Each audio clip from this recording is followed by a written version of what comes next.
7 जुलाई 2017 ये एक ऐसी डेट है जिस दिन एविएशन हिस्ट्री का सबसे बड़ा हादसा बस कुछ ही सेकंड से होते होते बच गया, जिसमें एयर कनाडा की फ्लाइट सैन फ्रांसिस्को एयरपोर्ट पे लैंड करने जा रही होती है, तभी वो 4 एरोप्लेन से क्रैश होने से बच जाती है।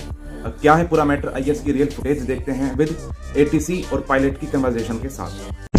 And Tower, just want to confirm with camera 759, we see some lights on the runway there, across the runway, can you look mid-land? Air Canada 759, confirm clear to land runway 28 right, there is no one on 28 right, flight you. Okay, Canada 759.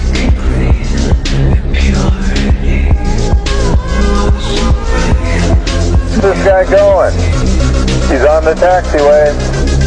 Air Canada, go around. In the go-around, Air Canada 759. That looks like we're lined up there.